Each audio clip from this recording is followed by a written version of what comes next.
Bob Uecker goes, "Hey, I want to give a shout out to our bat boy, Pat McBride, who's in the hospital and he's getting his tonsils taken out. We wish him well and sure hope he doesn't bring the tonsils in a jar back to the stadium." I'm like, oh my God, I'm like, I can't believe it. I mean, what kid gets a shout out from Bob Uecker?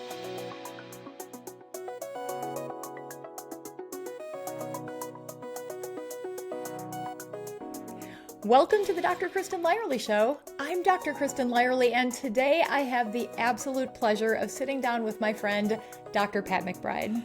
Pat is the former Dean of Students at the University of Wisconsin School of Medicine and Public Health, which is how I met him. But interestingly, that is not what we're talking about today. It came to my attention a couple of years ago that Pat was also the first bat boy for the Milwaukee Brewers. I mean, like when the Brewers came back to Milwaukee back in 1969, and that is just the very tip of the iceberg, my friends. Pat McBride has lived Wisconsin sports history in a way that nobody else can claim, and I'm not just talking about the Brewers. His surprising and inspirational story is chronicled in his autobiography, The Luckiest Boy in the World, which is, by the way, much more than just a story about sports. So I asked him to hang out today to sprinkle his world champion good luck. He was the ball boy for the 1971 Milwaukee Bucks and the Green Bay Packers team that won the first two Super Bowls. He has mojo. And there is nobody more needed at this moment in Milwaukee Brewer history to make a little magic, share some delightful stories about Bob Uecker, and to show us all why baseball in Milwaukee is so much more than just a game. I honestly have no idea where this conversation is going to wander off to, but no matter where it ends up, it's going to be entertaining and wonderful. Pat, welcome to the show. Hey, thank you so much, Kristin. I appreciate it, Dr. Lyerly. It's great to be on your show. Oh, listen, I'm so glad you're here. And when I was thinking about the Brewers, so we're actually taping on the first day of the NLCS, and enthusiasm is high. I know. Yeah. Go, Crew. Go, Crew! But yeah. You were there at the very beginning. So let's start there. How does a kid living in Wauwatosa become the first bat boy for a Major League Baseball team? Well, I was a typical struggling teenager, not sure what direction to take in life. And I opened up the Milwaukee Sentinel one morning, and there was a contest to be the first bat boy for the Brewers, 25-word essay contest. And of course, Milwaukee had lost the Braves. So I got an idea. And my idea was to write this essay about how to bring baseball back to Milwaukee. So I wrote, I would like to be a bat boy because I would be a small part in bringing baseball back to Milwaukee. I would hope the spirit I would show would be contagious. That was exactly what you wrote. It's like a 20-word words. essay. 25 words right there. That was my essay. And Eddie Matthews, I didn't know this until actually recently when I was digging through my files. And Eddie Matthews was the judge of the contest. And he picked my essay out of all these essays. And I became the first bat boy for the Brewers. So I get this letter in the middle. Congratulations, and come on down. So next thing I know, I was picked. They moved us around a little bit the first time. So the first game I worked was an exhibition game against the Cubs. And I was picked to be in the visiting locker room that day to be the bat boy for the Cubs. And it was the 1969 Cubs. Oh my gosh. Which famous team who collapsed at the end of the season, which scared me this year. And, so I put on this wool uniform with a Cub on it and everything. And I get everything ready. They taught me how to be a bat boy. How to carry the bats down and put them in the right order and the helmets and everything. And I go down there and I'm waiting with my mitt. And I'm going to tell you, the world is really different from inside a locker room and inside a dugout, because I've been a stadium rat for a long time and running around and just waiting for an opportunity to meet big leaguers. I met Henry Aaron, I met Eddie Matthews and Warren Spahn and all my heroes. And all of a sudden I hear these spikes clicking down the tunnel, and I'm not kidding you. My hair still stands up on end when I think about this. And a guy sticks his head around the corner of the dugout and he said, "Hey, son, it's a great day. Let's play two." And it's Ernie Banks. Oh my gosh. And he says, "Hey, son, do you want to have a catch?" And I'm playing catch with Ernie Banks. Next thing I know, in County Stadium's field. Wow. And then fast forward, I get to, work these games. And then Bud Selig gets the Brewers, and I get a call to be the first bat boy, because I had worked really hard. And I get to be bat boy for the Brewers. He buys those Seattle Pilots. They moved to Milwaukee. And my God, it was amazing. And I'll tell you, the players, special breed of people, because they were just so grateful to be on this expansion team, And interesting, a lot of people don't realize, but that 1970 Brewers team, who'd been the 69 Seattle Pilots, were the team that they wrote a really famous first tell-all book in baseball history called Ball Four. And it was a very funny group of guys. When you work in the locker room with them, you learn a lot about them. And I got to go on a road trip with them, and I got to meet Bob Uecker. How old were you at the time? 15. Oh, geez. Okay. Yeah, I learned to swear.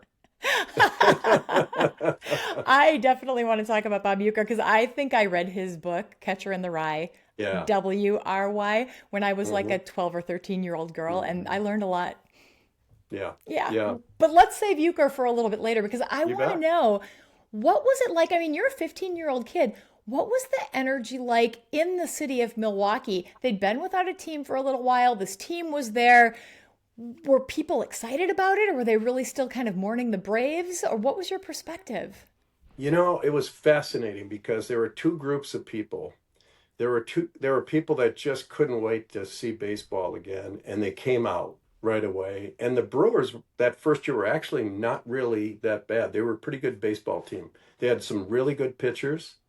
They had a few good hitters like Danny Walton and Tommy Harper, and they had a guy named Lou Krause, a really good pitcher named Marty Patton. So they were pretty good, and people started. Milwaukee's faithful to baseball, as we know. Look at right now. Oh my God, I'm so excited. I'm going tomorrow night. I'm going to see Peralta versus Otani, I Oh, it's think. going to be so good. So anyway, um, but they showed up. But there was a group of people, the old faithful Braves fans, that would show up and they would make paper hats out of the newspaper. And oh my God, they had scorecards. Those people did refuse to show up. They would not forget baseball. And I remember, I think it was in the second or third year of the Brewers, they decided Bud Selig would bring the Braves back every year for an exhibition game. And that's when I got to meet Henry Aaron, and Eddie Matthews was on the team. And it was amazing, but people would kind of shun those games a little bit because it was the Braves. But Bud Selig was really clear about, we're forgiving and we're moving on. But there was an old timers game. They decided to have an old timers game, and they brought back the old Braves, Joe Adcock and Warren Spahn and all Billy Bruton and all these guys, and they were in our locker room, and I was like, this is incredible. And those people that hadn't forgiven, Joe Adcock was there. They showed up and they introduced the old Braves one by one, and I was looking in the stands, and there were all these elderly people dressed like they would have been for a Braves game when I was a kid. And there were thousands of them. And they were cheering, louder for each one as they introduced these players, Billy Bruton, Warren Spahn, and apparently Joe Adcock was like the ultimate Brave. I don't know what it was. But when Joe Adcock came out and he was limping, he was from Georgia. He owned a peach farm. I'd driven by it and people started crying. I mean, I looked in the stands and there were people weeping. Wow. And I thought, okay, that was when it changed. And people started showing up in much greater attendance, and baseball was forgiven. And the Brewers kind of took off. And then that was, I think, the year Robin Yount showed up. And when Robin Yount showed up, by this time I was 19, And I was in the locker room. I'll never forget this. And I remember the equipment manager of the Brewers said to me, "Hey, do you have a friend that wants to work in the locker room? I need another guy and everything." And I said, "Sure, I got this friend of mine. He's a really good baseball player." And his name was Rick Naples. And he eventually became the equipment manager of the Brewers for a short while. He was the assistant to this guy. And he was a dead ringer for Robin Yount. Oh, And geez. there were many times Robin Yount didn't want to talk to the press. He was actually a very shy guy, still is a shy guy. And he would hide in the trainer's room, and this guy would strip down to his shirt and his baseball pants because he was one of the ball boys on the field and stuff. And he would sit down in Yount's locker, and he pulled a Bull Durham and would answer questions just like, "Yeah, it was rough game out there. Yeah, I kind of tough time against those pitchers." And he would just do baseball quotes, and the press would not know any different. I'm not kidding you. He did it multiple times, and Yount was cracking up. But Yount was a year younger than we were. Uh-huh. And he would say, "Hey, where can I go to catch a beer?" And, he would hang out with us and stuff because he was just the kid. The kid. The kid. And he was, brought up too early and all that, but he pulled it off because he was such a mellow, straightforward guy. And wow, man, what a human being that guy is. He's still the same. You see him now. I went to the Bob Oh, Uecker tribute game just a couple months ago, and he was there on the field, and he started talking into his microphone, but he was holding it upside down, and it was a corded microphone. So at first I thought, how could you not know you're holding your mic upside down? And he just started to talk, and then he looked startled, and he turned it back around, and he said, "I learned that trick from Ueck." And I thought, yeah. oh, that's just perfect. But it didn't seem like the shy Robin Yount that I think we were also used to. Two stories about Yount. Number one, in that movie called Just a Bit Outside, which I recommend everybody watch before this series, I'm telling you, it's on Amazon. It's Sorry to so drop a good. thing. It's so good. And I'm watching and I'm thinking, I don't know. It's so good. And when Robin Yount cried, that was it. Robin Yount never cries. I'm just telling you, Robin Yount does not cry. That's not him. And you know what he cried about? It wasn't about losing that series because he was really upset about that. He cried a little bit about that later in the movie, but he cried because they couldn't bring Milwaukee a World Series championship. Yeah. And when I heard that, I was like, oh my God, that's how great a human being he is. With all the narcissists there are and the egos in sports, that's Robin Yount. And number two, when Bob Uecker died, he called Usinger Sausage and said, "Hey, I know how important you was to you guys, and I want to be your spokesperson, and I don't want anything for it. I want to Oh, just do it for Uecker." That's wow. Robin Yount. That's the kind of person he is. Robin Yount, I'm telling you what, man, they don't make him like that guy. And the spirit of this baseball team, here we are, we're 1/3 the payroll of the Dodgers. The Dodgers pay more in luxury tax for their team than our payroll. And if there's ever time that David beats Goliath, this is it, man. I'm feeling the mojo, the spirit of, whoo, I this feel is it big. too. I feel it too. It Um, feels like 1982 plus. This team, yes, the spirit, Euchre, the whole thing. I want to get back into that after we come back from this short break. I'm you talking with bet. Dr. Pat McBride. He was the first bat boy for the Milwaukee Brewers. And when we come back, it's Euchre stories, what Bob Uecker means to the team and all of us, especially right now. Friends, you are listening to the Dr. Kristin Lyerly Show on the Civic Media app and the Civic Media Radio Network.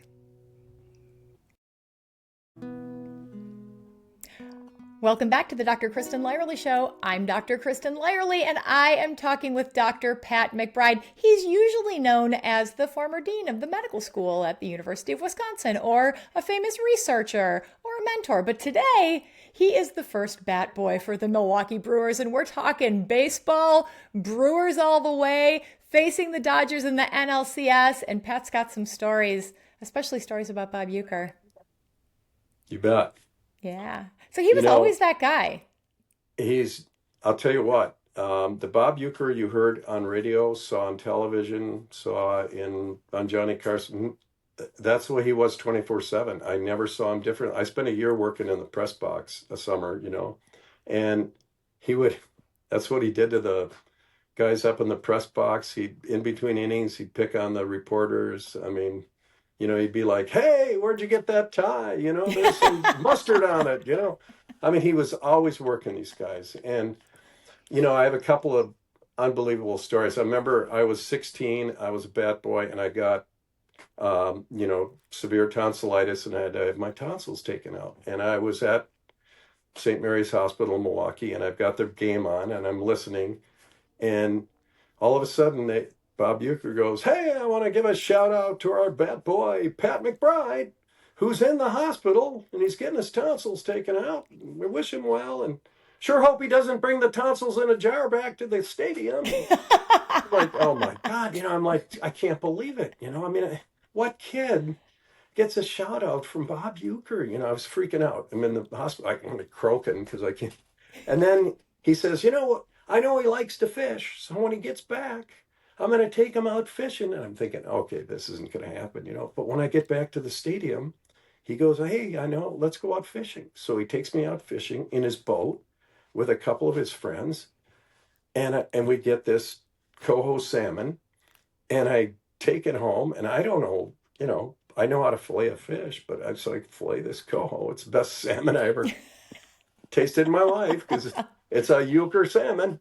But he was like that the whole time on the boat, telling stories and doing Uecker things. That's just the way he is, And another time, they always used to take every kid working on the team would get one road trip a year, every clubhouse guy. That was our reward for our hard work. And we were out in Los Angeles. I was over 20 by this time. And the players were great about taking us out and everything. And we were in a nightclub in Los Angeles with my friend Rick and we're with Yount and Gantner and Molitor and all these guys, and we're all standing around. And Uecker, of course, is telling stories. Every generation of Brewer players, up to now, Yelich and all those guys, they love, and Pat Murphy, they all talk about Uecker, right? Mm-hmm. He did this for generations. So we're standing around, Uecker's telling stories, and all of a sudden he acts like somebody offended him, and he goes, "That's it, I'm out of here, I'm gone. And out he storms, he storms out of this place. We're like, oh my God, what happened? Uecker never gets upset. So we say, should we go after him? What should we do? So the group, starts heading toward the door, and we ask the doorman, where did Uecker go? Did you see a guy with silver hair going? Yeah, he said, yeah, he took off, and oh my God, all of a sudden this taxi cab pulls away from the front of this nightclub. And there's Bob Uecker laying under it. And he jumps up and he goes, "Hey, I was just kidding you. So he had set the whole thing up. Just boom, and we're back in, we're drinking beer. I'm like, oh my God, this guy does this all the time, like what, but Johnny Carson's most, favorite guest. So this is Uecker. And this is why, he kept the team loose, and he was always in there, I mean, at 90s, and they're pouring champagne on people, It's the Uecker magic. This is going to happen. I'm telling you. And the Uecker magic is like the McBride magic. It is Milwaukee born and raised and invested and perpetuated. I mean, that love comes from the core. Yeah. South Milwaukee, Cudahy, Pewaukee, McWanago. You don't see that anywhere else. This is Milwaukee. Yeah. Trust it. Yes, it's so true. And, the other night after they won the series and advanced, there were fireworks. They lit the Hone Bridge gold and blue. It is the excitement, the enthusiasm. I'm up in Green Bay. And, I mean, look what I'm wearing. The same thing that you're wearing. Trust it. Trust it. There's so much excitement. And, a friend of mine actually from Virginia who grew up a Pirates fan texted me this morning and said, we got to win this one for Uke. And I said, how do you know Uke? And he said, well, when my game would be over, I'd turn on your game because he was so entertaining to listen to. Yeah. I had a former resident that was working with me, and he came down to visit. He was the first resident, did research with me, and he said, turn on the game, turn on. He's from Minnesota. He said, I got to listen to Uecker. I always turn on Uecker. So we turn on the game and we don't hear anything. It's just silent. But we hear a little noise from the crowd. You know how you always hear like A a little vendor, rumbling. they just hear a little, and all of a sudden you hear Euchre, going, as I was saying, and he begins to tell this 3 inning story, where he tells a story and he's like, yeah, and there was Mabel from Muckwonago and I was telling her, and he goes, well, we'll be right back, and then after the break, he comes back and he goes, strike two. And then, she went to the Hortonville bar where we were giving the tickets away and the story goes on, and he's like, oh my God, this is like heaven. This is why you Hearing can't this, just right? watch a game, because you need the euchre filler, because Oh my that's the God. thing that keeps you entertained when the game is crawling. The best, the best.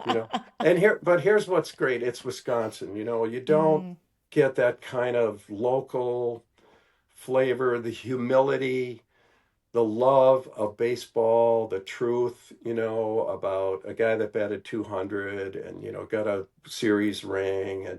But here's what is an example. Look at Andrew Vaughn. Hmm. The guy was on the trash heap. He was sent to the minors. He didn't have any confidence in himself, but our team saw something in him, and they scouted him. They brought him up here, and he said, it changed my life. That was his quote. He changed the course of the Brewers, and I want to talk Absolutely, more man. about that, and I want to talk about your personal history and how the Brewers may have saved your life. They did change my life. They sure did. We're going to take a little break, but when we come back, more of that. You are listening to the Dr. Kristin Lyerly Show on the Civic Media Radio Network. Welcome back to the Dr. Kristin Lyerly Show. I'm Dr. Kristin Lyerly, and I am here with Dr. Pat McBride. He is the former Dean of the University of Wisconsin School of Medicine and Public Health, Dean of Students. That's how I know him. But today we're really focusing on the Milwaukee Brewers and his history as the first bat boy. And if you missed any of our conversation, euchre stories, what was it like when the Brewers came to Milwaukee, you can catch all of that wherever you get your podcasts, and you can watch the video version on my YouTube channel at Dr. Kristin Lyerly. Oh, and Pat, pitch your book, because your book is just loaded with these stories. Sure. I wrote a book called The Luckiest Boy in the World, because I am. There's no question about it, in a million different ways. But as a kid that I grew up in Wauwatosa and could ride my bike to the stadium, which actually I'm going to do that tomorrow. I'm going to ride my bike with the mayor of Wauwatosa. With the mayor of Uh, Wauwatosa, who happens to be my twin brother and co-author of the book. uh-huh. And he's got a book of his own called City on the Edge he just published. But anyway, we used to go to games together, and he was an outstanding pitcher, pitched in college at UW Milwaukee, and we love baseball. So, I was a kid that struggled like a lot of teenagers, and getting that job changed my life because,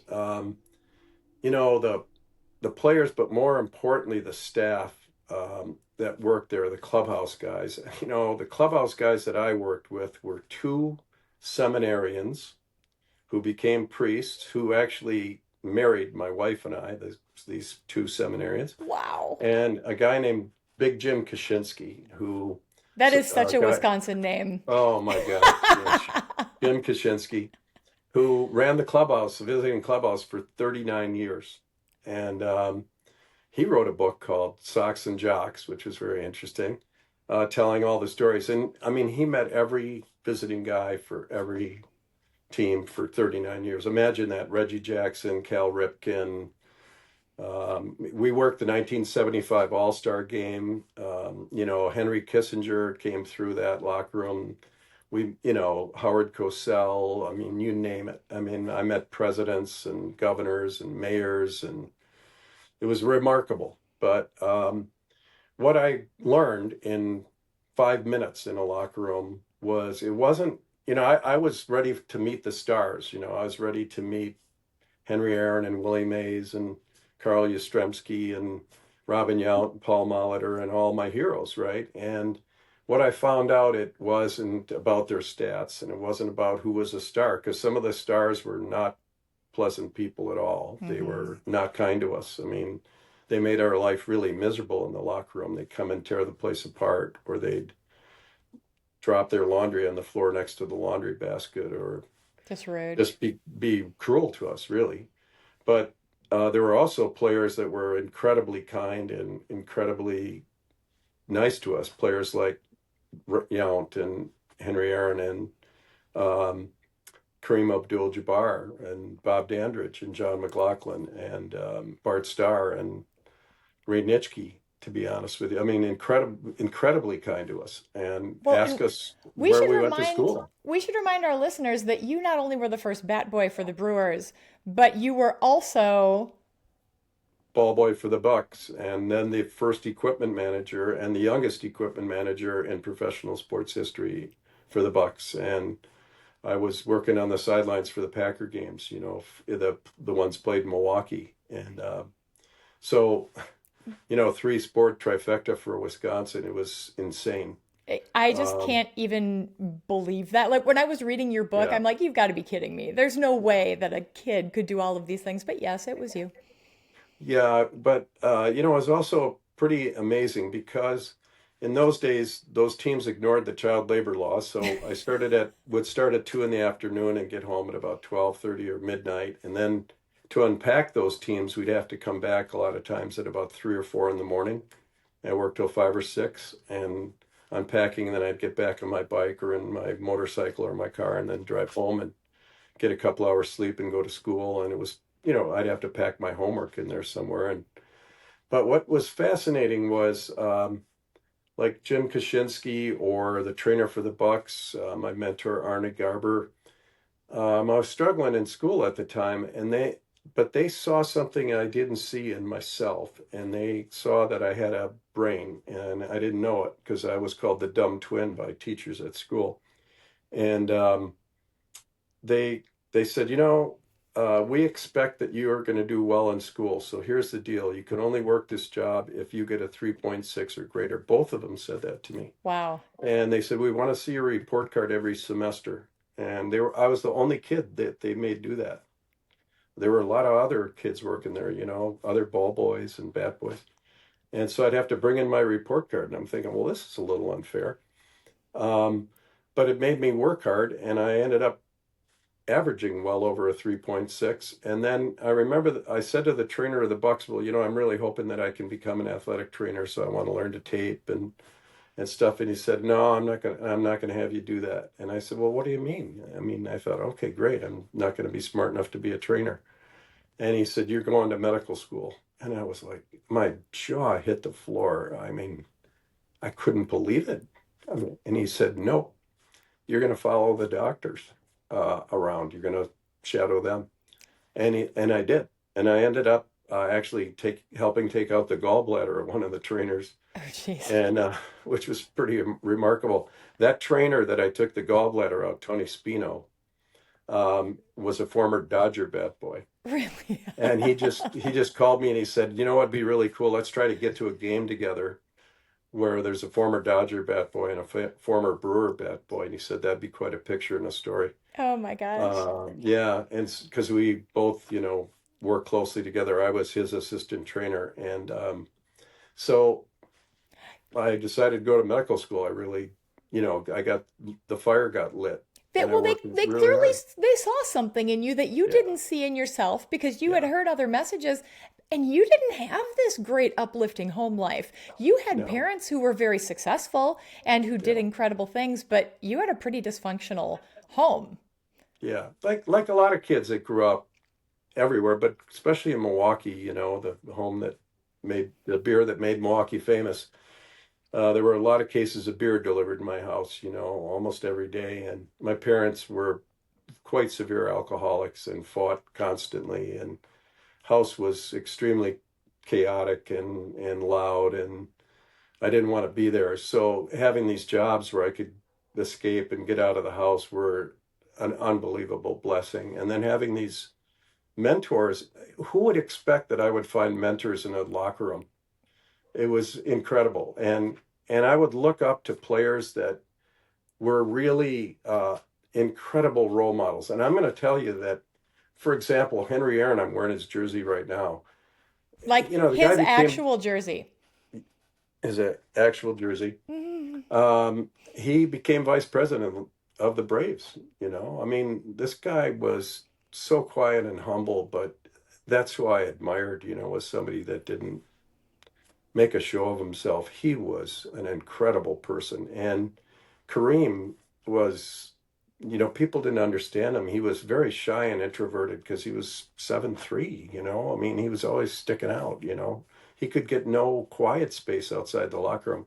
Inside the locker room, he was a genius that played chess with Lucius Allen, his friend, and talked about jazz. And guy ended up has written, I think, 29 books now, you know, and he's got one of the best podcasts and Substacks. You know, he's an incredible person. I still get to see him when he comes to Milwaukee, and he's brilliant. And so he was a guy I really looked up to. And same with Oscar Robertson, who runs 5 different businesses. I mean, I had really great role models when inside that locker room.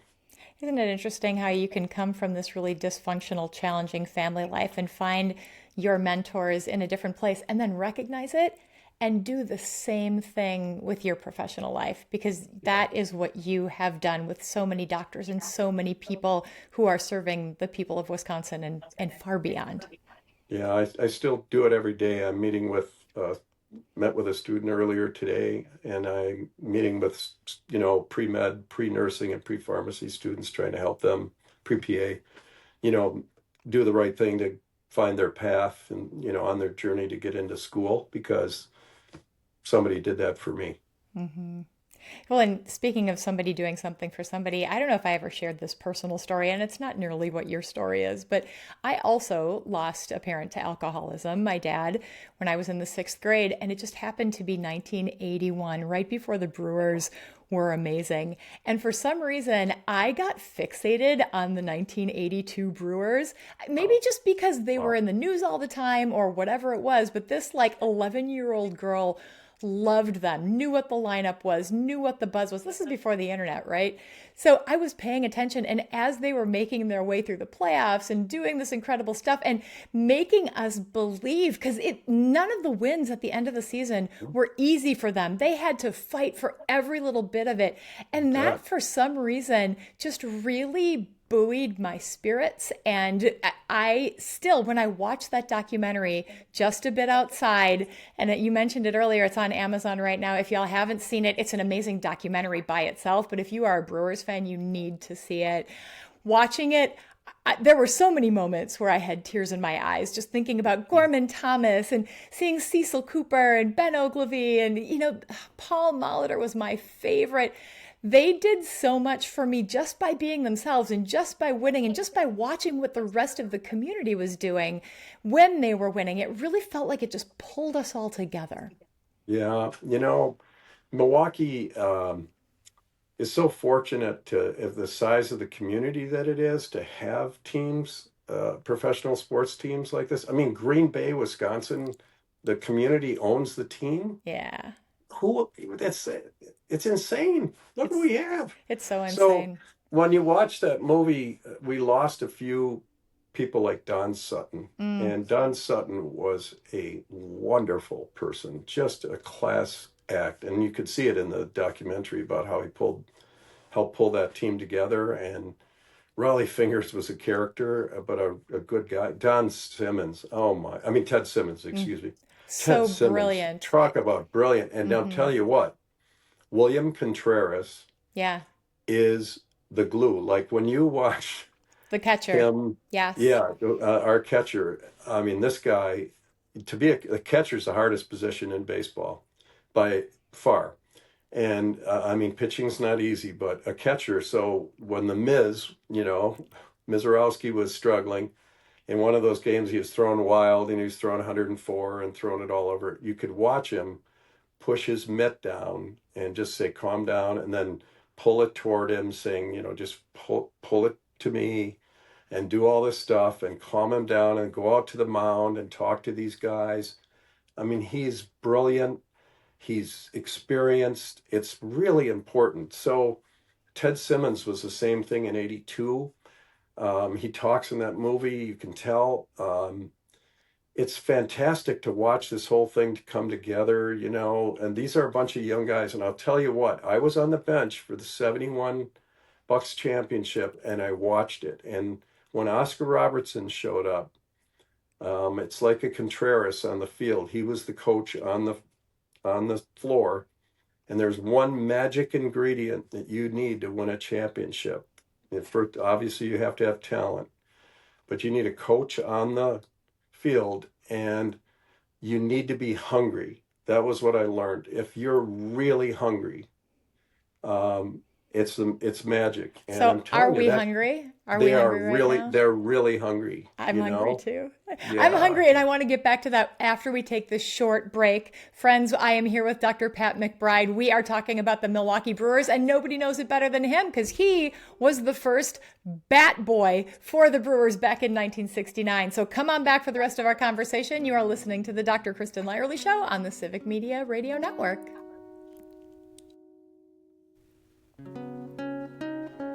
Welcome back to the Dr. Kristin Lyerly Show. I'm Dr. Kristin Lyerly, and I'm talking with Dr. Pat McBride.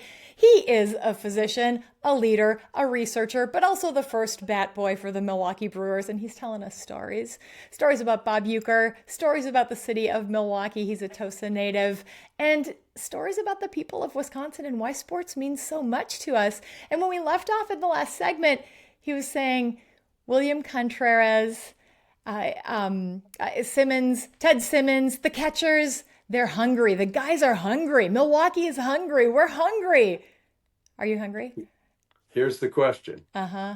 Was the goal to beat the Cubs or to win it all? Mm. And that's sometimes, the goals, we've got to make the playoffs, but this is different this year because they didn't want to make the playoffs. They needed to get past this first round, right? And they've done it. So they believe their goal is to win the World Series. They know it because we've been to the mountaintop, but we didn't get to the, right? We've been to the mountaintop so many times. Right? Yes. So you grew up and you saw '82 and your heart was broken. Oh, I cried so hard when Gorman Right? Thomas was just fouling because he didn't want to be the right? last guy. Yes. And the point of '82, the movie about '82 was these guys are now, they're my age and they're saying, oh my God, if I woulda, coulda, shoulda. Yeah. And that's what Uecker always used to say, woulda, coulda, shoulda. And they're saying, I'm not doing it. We're going to win this thing. So it's extraordinarily hard to win a championship. It takes everybody. And, to see Bryce Terang break out and to see Andrew Vaughn doing what he's doing when he was in AAA at the beginning of the year. And there's pitchers that like Chad Patrick that was in the International League and in minors at the beginning of the year. I am telling you what, they are playing on a house money and they are hungry. They want to win the whole thing. I don't care. Shohei Ohtani's 1 for 18. I mean, they know they've beaten the Dodgers 6-0 this year. They know they can do it. They know they can. So sure, it's the big, it's a big game and they're on national TV and all that. If they can get past that, this is the question. But when I was sitting on the Bucks bench and they won that '71 championship, they were the youngest team to ever win the whole thing. It was the third year of the Bucks. Kareem was, a second-year player. Bob Dandridge was a second-year player. Greg Smith was a second-year player. So I don't care, man. If you're hungry enough and you've got some senior leadership like Yelich, Contreras, you've got some people like this, Freddie Peralta, Pat Murphy's steady at the helm, man. I'm telling you what, the Brewers can do this, if they remain hungry and keep the goal on. We're not settling for anything but the World Series. If they say, well, we just did what we needed to do. We got over this first hump. We beat the Cubs and now we're in the National League. That's not it. If I they agree say, with you. We Yeah. haven't won a World Series. They just seem, watching Christian Yelich before the last game, he was so focused. It was almost like he couldn't get through the interview because he just wanted to get to the game. And Yeah. you could see Contreras had this like determined look in his eye, seeing him out there on the mound, talking to Uribe, getting him to settle down a little bit so that he could finish out the game. I mean, these guys want it. I bought pocket pancakes today at Costco, There you and I'm going to go. carry them around with me everywhere I go. That's I'm going to be my folding snack. pizza and putting it in my pants. But you are biking to the game Yeah. tomorrow with your Yeah. brother to get a brat. And what's your plan? Yeah. Well, I'm going to be hoarse. Uh-huh. I'm going to be cheering. But I'm more of a student of the game because one of the best things that happened to me about baseball, people can say, oh, baseball's slow and it's boring. It's not, because it's so strategic, like when you are listening to the broadcast or you're watching it, what is this guy going to throw to this guy, because he's a fastball hitter. He can't hit a slider or it's a cutter. This guy's got a four-seam fastball. He's got a knuckle curve, or he's going to hit to the opposite field or, it's all strategic. It's a unbelievable game. It's one of the greatest games that's ever been created, where are they playing this guy? All of a sudden this guy hits this line drive that should be a hit, but the guy was playing in exactly the right position. So It's so exciting. if you're being so strategic, can you get sucked into all the excitement? Because I don't get the strategery, but I definitely get the enthusiasm. And Oh, I know, and you know, that the Brewers and the Packers and the Bucks, sports means so much to so many of us here, yes. not just in Wisconsin, but other people who are listening and watching. I mean, I was in Boston last week, and when I told people I was from Wisconsin, they were joking around, "You're a cheesehead. I bet you like the Yeah. Green Bay Packers. They're great." There is something about Wisconsin that's really about our sports that really sets us apart. Well, it draws people together, it's part of community, like you could say it's sports and athletes are overpaid and all of this, but you know what? It brings us together. There's nothing like a Packer game and everybody comes together and it's joyful. With all the other craziness we have going on right now, this is one thing that unifies us and we we have this community. We know what it's like when we don't have it, when we lost baseball. Mm-hmm. And we know what the Brewers mean to everybody. And everybody in that crowd is not any kind of political party or division or race. It doesn't matter. We all love this team and we all are rooting together for one common purpose. And that's what it's all about. It's about love, and it's a small market. It's the smallest market in baseball. Go Brew Crew. Are we going all the way this year? I believe it. I do Euchre, too. Euchre magic. Euchre magic. No, we have. No, I'm going to be serious for a minute. We have pitching. Uh-huh. It's been fantastic. We have. We're playing it the right way. People said we can't hit home runs. Guess what? Uh-huh. I saw 3 solos the other night. I'm just saying. Just saying. I mean, I think we can do this. I really do think we can do it. I do too. I think it comes from the spirit of the community. I think it comes from the players. They're hungry. I think it's all of us. Pat, We have home field advantage. we do. Yes, we do. I am so grateful to you for hanging out with me today, of course, but for everything that you do in your sports life and especially your real life. Just thank you for being an amazing human being. Oh, thank you for doing what you do. You are really the pride of our community up in Green Bay. So bless you. Team effort, my friend. Yes. Dr. Pat McBride, physician, former dean, researcher, but most importantly, the first bat boy for our Milwaukee Brewers. Friends, if you missed any part of our conversation, you can always find it on civicmedia.us and wherever you get your podcasts and on my YouTube channel at Dr. Kristin Lyerly. And as always, we love your thoughts. So find me on any of the socials, send me a message, and let me know what you want to talk about.